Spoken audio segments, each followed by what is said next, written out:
Kung small content creator ka tulad ko at napapaisip ka na bakit dati ang dami ko pang views pero ngayon wala na. Huwag kang mag-alala Brad, ramdam kita. Lika nga, hug kita. Nakaka-frustrate 'di ba? Minsan nakaka-discourage pa. Mapapatanong ka na lang talaga sa sarili mo. May mali ba sa content ko? Wala na ba talagang nanonood? Tigil ko na nga lang to. Pero teka lang. Bago ka dyan tumigil, pag-usapan muna natin. Sa totoo lang, normal lang naman talaga ang minsang may bababa ang views or yung tipong walang nanonood. Kasi tulad nating mga small content creator na nagsisimula pa lang, sinasabi nga natin, 'di ba? Hindi araw-araw Pasko. Isipin mo na lang sa konsepto ng negosyo. Minsanan may benta, minsanan wala, matumal. Minsan naman pipilahan ka, minsan bigla na lang tatahimik. At lagi nating tandaan, sa mundo ng negosyo, maraming kompetensya. Sino ang mas masarap magluto? Sino ang may mas magandang customer service? At sino ang may mas quality na produkto? Kaya dito sa mundo ng content creation, hindi lang basta-basta. Laban din dito ang value, consistency, at improvement. Unahin muna natin ang value. Itanong mo sa sarili mo kung ano ang mapapala ng mga viewers mo dito. Meron ba silang matututunan? Mai-inspire ba sila? Iiyak ba sila? O kahit man lang ma-entertain sila sa tuwa. Kasi kapag walang value yung content natin at kahit gaano pa yan kaganda yung mga edit mo, kahit gaano kaangas yung mga transitions mo dyan, yung color grading, kapag walang value ang mga content natin, hindi pa rin sila magtatagal sa panonood. Ito yung mga key points kasi na hindi ko masyado nabigyan ng importansya in terms of value. Meron bang silbi ang video ko towards aking mga viewers? Clear ba yung message na binibigay ko sa kanila? Hindi yung sabog-sabog, yung tipong dapat isang topic lang per video, kaso gumawa ka ng isa, dalawa, tatlong topic, kaya nalilito na yung mga viewers mo. Isa din sa importansyang na-miss ko, relatable ba itong video na ito para sa mga viewers? Kasi yung mga viewers, nanonood niyan sila ng mga content or yung mga video dito sa YouTube na nai-experience nila. So, yun yung dapat natin bigyan ng pansin. And sa huli, dapat pag naggagawa tayo ng video or content, straight to the point. Yung wala ng paligoy-ligoy pa. Kasi yun lang yung pinunta ng viewers mo sa YouTube channel mo or dun sa video content mo Sa madaling salita, para yung putting yourself into your viewers' shoes.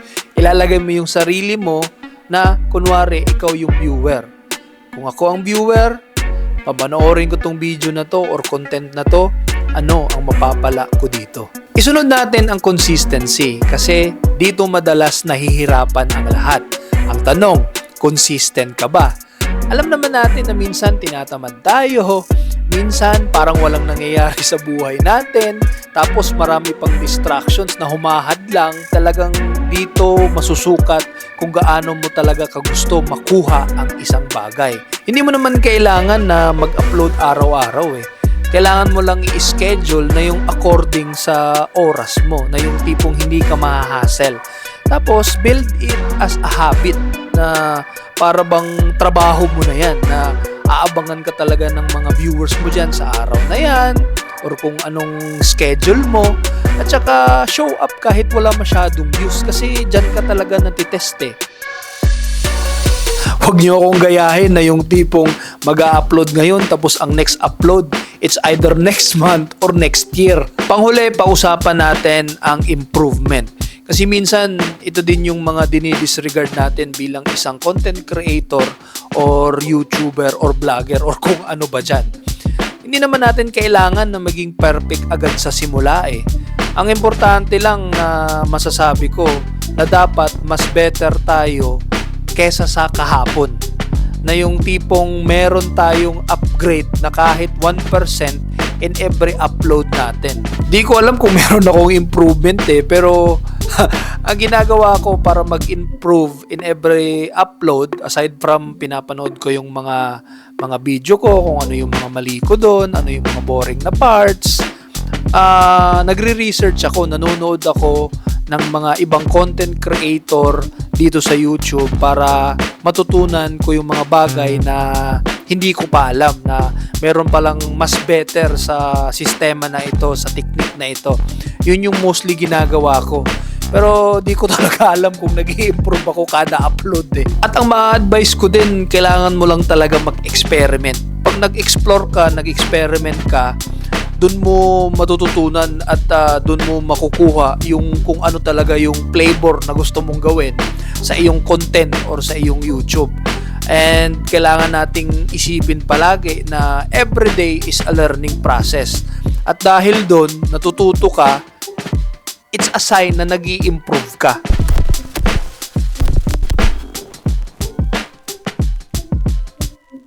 Yo, what's up mga Bisayang dako? Kamusta? Salamat at umabot kayo dito sa uling parte ng ating video, and kaya na-share ko tong content na to ngayon kasi lately nga yun yung iniisip ko na halos wala nang nanonood and mababa na yung views ng ating YouTube channel, and naisipan ko nga na i-delete na lang tong YouTube channel na to at magsimula ulit. Pero tanggap ko naman kasi nga marami na tayong tinake for granted na mga bagay tulad ng hindi ko na nabibigyan masyado ng value ang aking mga content, ang aking mga video, yung tipong halos wala ng sense, and hindi din ako naging consistent dahil nga syempre meron tayong trabaho. Pero 'di ba, kung gusto naman natin talaga yung isang bagay, talagang ipipresenta natin yung sarili natin kahit hindi man araw-araw pero nandyan. Kaya yun nga yung sabi ko kanina, wag nyo akong gayahin kasi sa consistency palagi akong sablay. Last upload ko pa 2 weeks ago, tapos ngayon na naman yung upload after 19 kopong-kopong pa. Sa mga katulad kong mga content creator dyan, wag kayong mag-alala at malungkot na mababa yung views kasi natural lang talaga yan. Ibig sabihin, marami pa tayong improvement na dapat gawin. Nagpapasalamat pa rin ako kasi marami pa rin nanonood dyan kahit papano.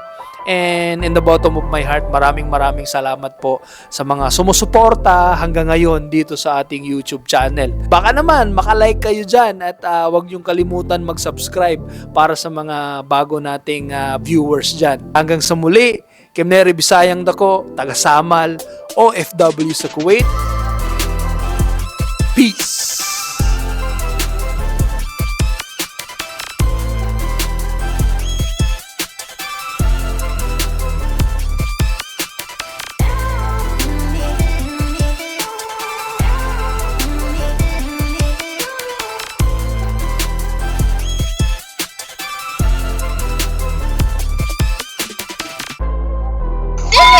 Kung kahawd kayo sa content. Adi, basting gamay lang. Nabasig natin kay advice. Pero mga chill good na music. Pag mag-istorya-istorya lang ang video, dapat mga chill nga music. Yes.